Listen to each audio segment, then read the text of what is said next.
नमस्कार व्यूअर्स, मैं हूं अमीश देवगन और आप देख रहे हैं देश का सबसे चर्चित और सबसे लोकप्रिय कार्यक्रम आर पार। चुनाव के 4 चरण पूरे हो चुके हैं, लेकिन 2024 के चुनाव की शुरुआत से लेकर अब तक जो मुद्दे सबसे ज्यादा सियासत में छाए हैं वो है अब की बार 400 पार। बीजेपी लगातार यह दावा कर रही है कि इस बार एनडीए गठबंधन 400 के आंकड़े को पार कर जाएगा, तो दूसरी तरफ विपक्ष कह रहा है 400 प्लस वाला यह टारगेट अब नरेंद्र मोदी के लिए असंभव है। यह मुद्दा चुनाव का इतना बड़ा हॉट इशू बन गया है कि जब मैंने प्रधानमंत्री मोदी का साक्षात्कार किया तो मुझे यह सवाल पूछना पड़ा।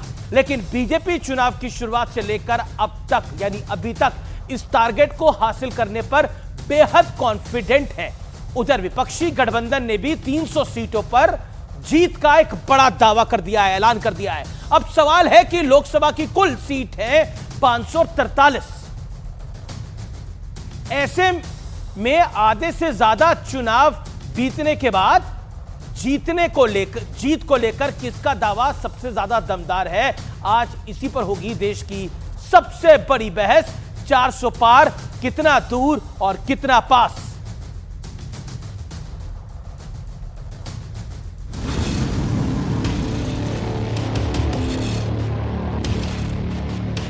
अब की बार 400 पार। अब की बार 2024 के सियासी महासंग्राम के 4 चरण बीत चुके हैं और सवाल है कि अब की बार 400 पार वाले जिस नारे के साथ बीजेपी मैदान में उतरी थी वो टारगेट कितना दूर या कितना पास है।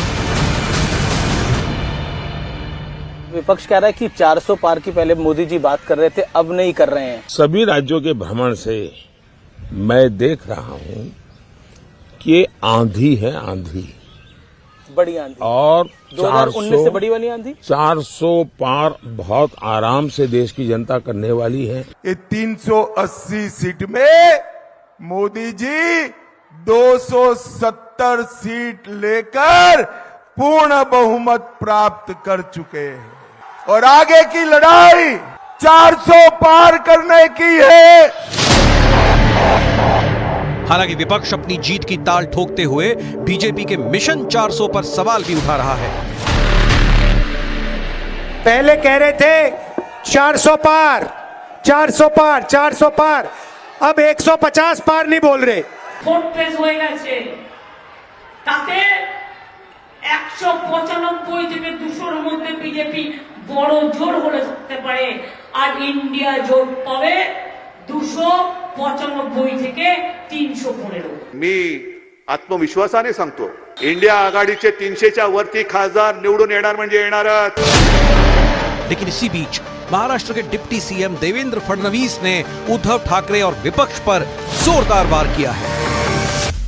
आपने संजय राउत के लिए बोला कि वो उनका स्तर नहीं है, लेकिन उद्धव ठाकरे तो एडवाइस ही संजय राउत की मानते हैं। जिस प्रकार के भाषण उद्धव जी के मैं देख रहा हूं, मुझे ऐसा लगता है कि उनको साइकियाट्रिस्ट की आवश्यकता है। He needs help. 400 सीटें क्यों चाहिए भारतीय जनता पार्टी को? 400 पार इसलिए चाहिए कि हमेशा लक्ष्य जो होता है पिछले बार से ज्यादा होता है। जब लोगों ने पिछले बार 350 से ऊपर एनडीए को पहुंचा दिया, तो इस बार 400 पार क्यों नहीं जाएंगे? 10 साल का ट्रैक रिकॉर्ड है हमारा, काम के आधार पर वोट मांग रहे हैं। लेकिन आज सबसे बड़ा सवाल है कि क्या भारतीय जनता पार्टी ने 400 वाले टारगेट में विपक्ष को फंसा दिया है। आज इसी पर होगी देश की सबसे बड़ी बहस। 400 पार कितना दूर और कितना पास। प्रधानमंत्री मोदी के मिशन 400 का विश्लेषण। पहला तथ्य, 2019 के बाद ज्यादातर हिंदी भाषी राज्यों में या तो बीजेपी रिपीट हुई है या विपक्ष से सत्ता छीनी है। यह हार्ड फैक्ट है, यह सिंपल प्लेन फैक्ट और तथ्य है। दूसरा बड़ा तथ्य, मिशन साउथ में जी जान से जुटी है भारतीय जनता पार्टी। प्रधानमंत्री मोदी ने मेरे ही साक्षात्कार में कहा कि साउथ एक बड़ा सरप्राइज देगा। अमित जी, आप भी हैरान हो जाएंगे। बढ़ता में आगे तीसरे तथ्य की तरफ, पूरब से पश्चिम नए साथियों को जोड़कर बीजेपी ने एनडीए का कुनबा काफी बढ़ाया है, इसलिए भी यह बात है। चौथा बड़ा तथ्य, भारतीय जनता पार्टी ने मैन टू मैन मार्केटिंग करते हुए कई मौजूदा सांसदों का टिकट काटा है। मोदी का चेहरा, यह एक बहुत बड़ा फैक्टर है। मोदी की गारंटी के नारे के साथ पूरा चुनावी कैंपेन तैयार किया गया है।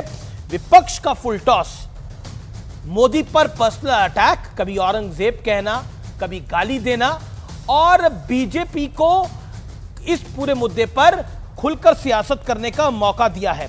और साथ ही साथ मुस्लिम आरक्षण पर तुष्टीकरण वाले आरोप में विपक्ष जो है वो फंस गया है।